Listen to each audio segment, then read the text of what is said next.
పోగానే ఏమైంది ఏంది అంటే, అరే బాడక లంజోడక నువ్వు నామినేషన్ ఎట్లా వేసినవురా లంజోడక అంటే, ఏదో ఒకటి మాట్లాడి మామూలుగా నగరగా లోకల్ లెవెల్ ఇంటికన్నా కూర్చోబెట్టి కాకపోతే మాట్లాడదాము అని నేను అట్లా గిట్టన్నా. నువ్వు అన్ని నాటకాలు దెంగకురా లంజోడక, ఫస్ట్ మాకు అన్ని తెలుసు, ఫస్ట్ నీకు 5:30 నుంచి ఆల్రెడీ నీకు వేవు నువ్వు దొరికితే నువ్వు నైట్ చంపేది జనంకి ఇట్లనే పెడుతురు. ఇక అసలు మనం అరచడానికి ఒప్పుకోలేదు. అరిచినామనుకో ఎవరన్నా బండి ఆపితే మనకు దిగుతాయి, మళ్ళీ అనవసరం ప్రాణం పోతుంది. ఇక అట్లనే ఏం చేసి ఐదు పాలు దాటంగా నేను వచ్చిన లైన్లకు వచ్చి లంజోడక సందీప్ రెడ్డి లైన్లకు వచ్చి ఏబ్రా ఏం సంగతి అన్నాడు. ఏందంటే ఏంది మామయ్య అంటే, నామినేషన్ ఎవరు చెప్పిండ్రా నేను ఏమని లంజోడక, ఫస్ట్ అందరికి వాళ్ళకంటే తెలుగులో నువ్వు ఎందుకు చెప్తున్నావు ఇంద్రా గిరే అన్నాడు.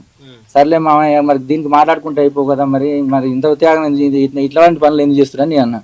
అరే నువ్వు చెప్పేసి ఎన్ని సపోర్ట్ చేయకుండా వాళ్ళు ఏం చెప్తే అది నువ్వు అంటే మాత్రం ఇక నీ ఇష్టం అని చెప్పిండు. నువ్వు కనుక నామినేషన్ చేస్తే నేను చంపుతారు, ఖచ్చితంగా బరాబర్ చంపుతారని చెప్పిండు.